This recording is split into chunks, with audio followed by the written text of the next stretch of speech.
Hello guys, welcome to my new video. আজকে আমরা উইকেন্ডে ঘুরতে বেরিয়ে পড়েছি। কোথায় যাব আজকে বুঝতেই পারছেন। হ্যাঁ, ঠিক ধরেছেন, আজকে আমরা কিন্তু মেলায় যাচ্ছি। অনেক দিন পর একটা মেলার খোঁজ পেয়েছি এবং আমি আর নিহার খুব সকালবেলায় বেরিয়ে পড়েছি আজকে সেই মেলাতে যাওয়ার জন্য। এখানে তো বাচ্চাদের জন্য তেমন কোনো মেলায় এখন পর্যন্ত আমি পাইনি, তো আমরা আসার পরে আজকেই প্রথম আমরা এই ধরনের একটা বড় মেলার খোঁজ পেয়ে গেছি এবং আমি আর নিহার কিন্তু খুব সকালেই চলে এসেছি এবং নিহার খুবই এক্সাইটেড মেলা দেখবে।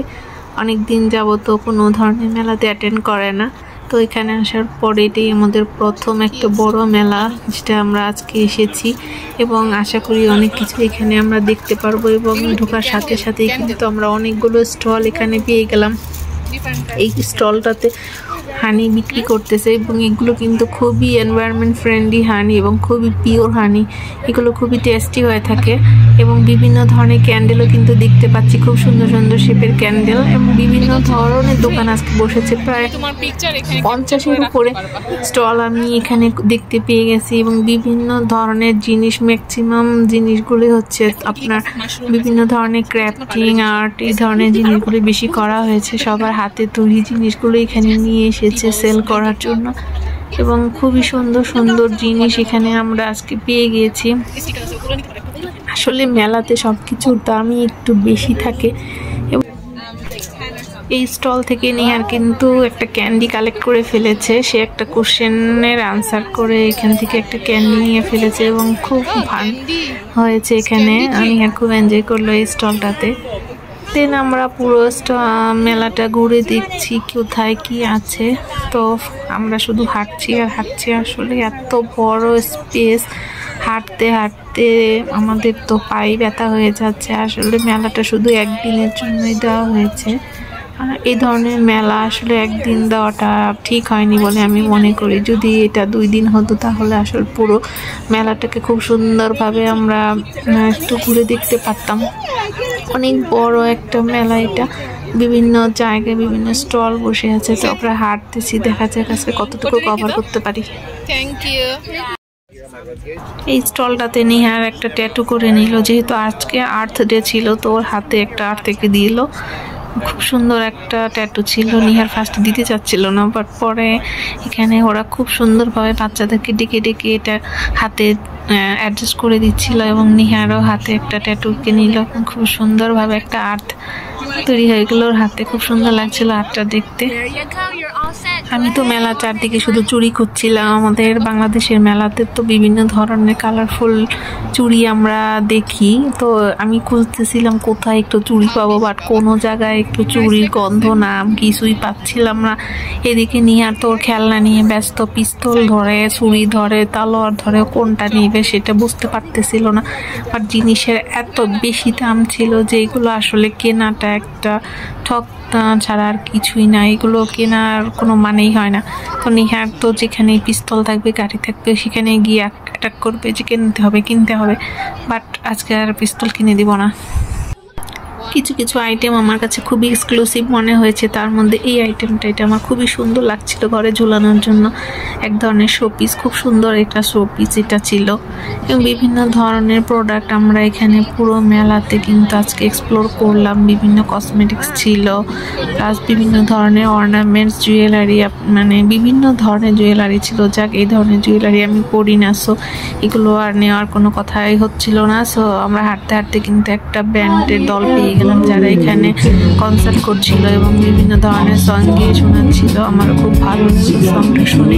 আমরা এই ধরনের কনসার্টের আগে দেখিনি, তো ওপেন স্পেসে আসলে গাছের নিচে বসে বসে এই ধরনের কনসার্ট দেখতে কিন্তু খুবই ভালো লাগে। তো আজকে অনেক সানি দিয়ে আমরা হাঁটতে হাঁটতে কিন্তু প্রায় পড়ে যাচ্ছিলাম। প্রচণ্ড রোদ ছিল এবং সঙ্গে ছিল প্রচুর গরম। যাই হোক, গরম উপেক্ষা করেই কিন্তু আমরা আজকে মেলা ঘুরে বেড়াচ্ছি।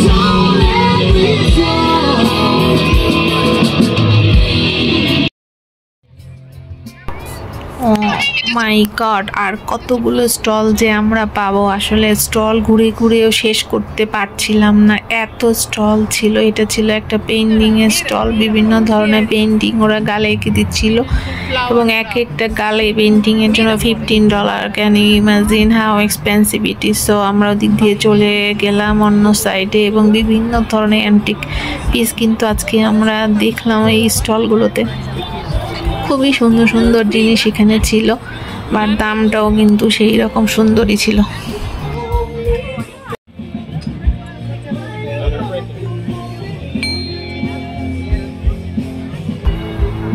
আমরা কিন্তু কিছুই কিনছিলাম না, তারপরও দেখতে কিন্তু খুবই ভালো লাগছিল আমাদের। আমি আর নিহা দুইজনেই কিন্তু খুব সুন্দরভাবে ঘুরছিলাম আর সবগুলো প্রোডাক্টকে আমরা সুন্দরভাবে একদম অ্যানালাইসিস করে করে দেখছিলাম। কিনবো না তো কি হয়েছে, দেখতে তো সমস্যা নেই। আমরা দুজন কিন্তু সবগুলো স্টলে আজকে এক্সপ্লোর করেছি এবং কি কি প্রোডাক্ট আজকে আমরা দেখেছি সব কিছুই আমি কিন্তু ভিডিওতে আজকে আপনাদের সঙ্গে শেয়ার করছি। অনেক বড় বড় স্টল ছিল এবং এরা আমার মানে ভাবতে অবাক লাগছে, একদিনের জন্য মানে এত বড় স্টল করে করে এরা চলে আসছে দূর দূরান্ত থেকে বিভিন্ন জিনিস নিয়ে। সত্যি খুব কষ্টের ব্যাপার এই ধরনের ফেয়ারগুলোতে যারা অ্যাটেন্ড করে তাদের জন্য। এর জন্যই ওরা আসলে প্রোডাক্টের দামটা একটু বেশি রাখে, কারণ এটা তো আসলে সহজ না এ ধরনের ফেয়ার অ্যাটেন্ড করা। যাই হোক, অনেকটা পথ ঘুরলাম, আবার নিহার স্পিনিং শুরু হয়েছে। দেখা যাক নিহার এখান থেকে কি কালেক্ট করতে পারে। তবে ও একটা স্ট্রাইকার পেয়ে গেছে এবং আবার একবারে তার হবে না, সে আরও একবার স্পিন করবে এবং সে স্পিন করে কিন্তু একটা কি রিং পেয়ে গেল। কি রিং পাওয়ার পরে তার মনে হচ্ছিল সে আরও একবার স্পিন করবে। তো যাই হোক, ওই মেয়েটাও বুঝতে পেরেছিল যে নিহার হয়তো বা একটা ক্যান্ডি চাচ্ছে, তো কিন্তু ওকে একটা ক্যান্ডি দিয়ে দিয়েছে এবং আমরা কিন্তু চারদিকে শুধু ঘুরছিলাম আর ঘুরছিলাম। এবার আমরা চলে এসেছি ফুড ট্রাকের এদিকে, বিভিন্ন ধরনের খাবার ছিল। এত গরমে যদি এইভাবে লাইন ধরে খাবার নিতে হয় আমি এখানে ফিট হয়ে পড়ে যাব। সো আমরা এখানে লাইন ধরার সেই রিক্সা নিলাম না, আমরা শুধু ঘুরছি, ঘুরে টুরে বাসায় গিয়ে খাবো। যাই হোক, এখানে কিন্তু একজন খুব সুন্দর একটা গান শোনাচ্ছিল, আমরা দাঁড়িয়ে দাঁড়িয়ে কিছুক্ষণ তার গান শুনলাম এবং তার পাশে একজন আবার একটু কি যেন করতেছিল, তো ওইটা আমরা দেখতেছিলাম ও কি করতেছে। নিহান বলতেছিল কি করতেছে, এটা তো আমরা দেখলাম একটা লাঠি দিয়ে বিভিন্ন ধরনের অঙ্গভঙ্গি সে করতেছিল। দেন আমরা হাঁটতে হাঁটতে কিন্তু একটা বাবলের দোকানের সামনে দিয়ে যাচ্ছিলাম। এই বাবল ওরা হচ্ছে বাবল করতেছিল, বিভিন্ন ধরনের শেপের বাবল আসতেছিল। তো নিহার কি করলো, নিহারও একটু কতক্ষণ এখানে খেলে নিল এবং এইখানে প্রত্যেকটা বাবলের প্রাইস ছিল $20। ক্যান ইউ ইমাজিন, এটার দাম $20, যা বাংলাদেশি টাকা 2000 টাকা। তো এটা তো বাসায় একটু পাউডার দিয়ে জল দিয়ে গুলিয়ে দিলেই ফেনা বের হয়ে যাবে, কেন আমি $20 দিব আবার এটা কিনতে যাব। যাই হোক, কিছুক্ষণ ওরা সবাই খেললো, কেউই কিন্তু কিনেনি, সবাই জাস্ট খেলে খেলে চলে যাচ্ছে, এত দাম খেয়ে কিনতে যাবে। যাই হোক, অনেকটা পথ আমরা কিন্তু ঘুরতেছি এবং আরও অনেক স্টল এখানে আছে এবং ফাইনালি আমরা এমন একটা জায়গায় পৌঁছে গেছি যেটা হচ্ছে এই ফেয়ারের সবচেয়ে মোস্ট ইন্টারেস্টিং প্লেস ছিল।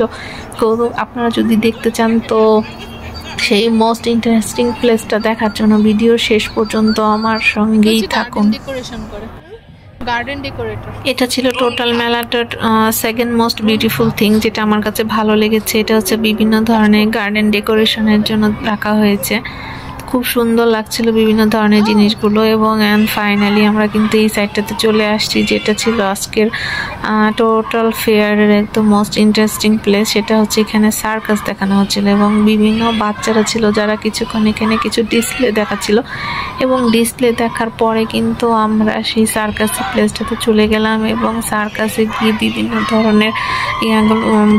ধরনের সার্কাসের বিভিন্ন ডিসপ্লেগুলো দেখলাম।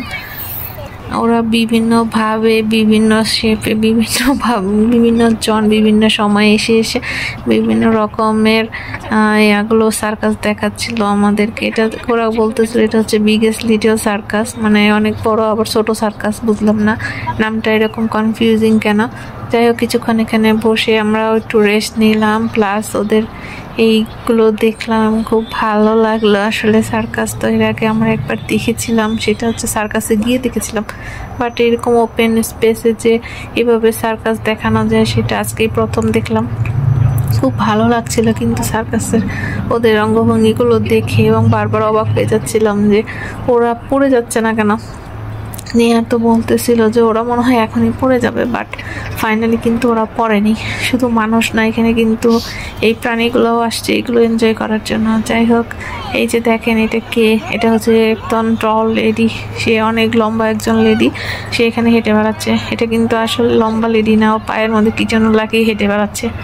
এরকম কয়েকজন একের পর এক বিভিন্নভাবে বিভিন্ন ডিসপ্লে আমাদেরকে দেখাচ্ছিল এবং আমরাও কিন্তু খুব সুন্দরভাবে অনেকক্ষণ বিভিন্ন অঙ্গভঙ্গিগুলো দেখে যাচ্ছিলাম এবং খুব ভালো লাগছিল। আমার আনিহার বাচ্চারাও এখানে খুব এনজয় করতেছিল। আসলে ওরা সারাদিনই আজকে এই প্রোগ্রামটায় অ্যারেঞ্জ করেছে, সারাদিন ওরা এখানে থাকবে, এক এক সময় এক একজন এসে এগুলো দেখাবে। তো এত সময় তো থাকা সম্ভব না, আমরা কিছুক্ষণ ছিলাম, এনজয় করলাম, দেন আমরা আবার উঠে পড়লাম। উঠে পড়ে আমরা চলে গেলাম সামনের দিকে এগোনোর জন্য। হাতের তৈরি জিনিস আসলে সবাই খুব পছন্দ করে, দেখতেও ভালো লাগে, প্লাস এগুলো ইউজ করাও খুব কমফোর্টেবল। সেজন্য এই ধরনের জিনিসগুলো খুব সেলও হচ্ছিল। বিভিন্ন ধরনের এখানে ফ্লাওয়ার ভাস কিন্তু দেখতে পাচ্ছিলাম এবং বিগ সাইজের ফ্লাওয়ার ভাসগুলো ছিল, খুবই অ্যান্টিক পিস ছিল এগুলো, খুব সুন্দর, একদম ভালো লাগছিল এই ফ্লাওয়ার ভাসগুলো দেখতে। এবং অ্যাট দ্য সেম টাইম আমরা কিন্তু সমানে ঘুরতেছি এবং ঘুরতে ঘুরতে চলে আসলাম এই প্লে স্টেশনে কি কয়েকটা রাইড ওরা ব্যবস্থা করেছিল, তো সেগুলোতে শুধু স্লাইড করা যাবে, কিছু স্লাইড ছিল, ম্যাক্সিমাম স্লাইড ছিল, জাম্পিং ছিল। এগুলো অনেক ছোট বাচ্চাদের জন্য, নিয়ে আর আসলে এই স্লাইডে জাম্পিং করে খুব মজা পাবে না। দ্যাটস ওয়াই আমরা আর এই প্লে স্টেশনে কোনো টিকিট কাটিনি। এখানে টিকিট কাটতে হবে পার প্লেট জন্য $10। তো প্রত্যেকটা এই জাম্পিংয়ের জন্য শুধু শুধু $10 খরচ করার তো কোনো মানে হয় না। এগুলো নিহারা খুব ইন্টারেস্টেড ফিল করছিল না। যাই হোক, ওকে একটা কিউব কিনে দিলাম, কিউব কিনে দিয়ে আমরা গান শুনতে শুনতে আজকের মতো তাহলে বাসায় চলে যাচ্ছি। এখানেও একটা কনসার্ট হচ্ছে এবং ওরা দুইজন খুব সুন্দর ইনস্ট্রুমেন্ট দিয়ে গান করে যাচ্ছিল। আজকের মতো তাহলে ভিডিওটা এখানে শেষ করি। সবাই ভালো থাকবেন, সুস্থ থাকবেন। আর আমার ভিডিওটা যদি আপনাদের ভালো লাগে প্লিজ লাইক, কমেন্ট, শেয়ার করে আমাদের সঙ্গেই থাকবেন।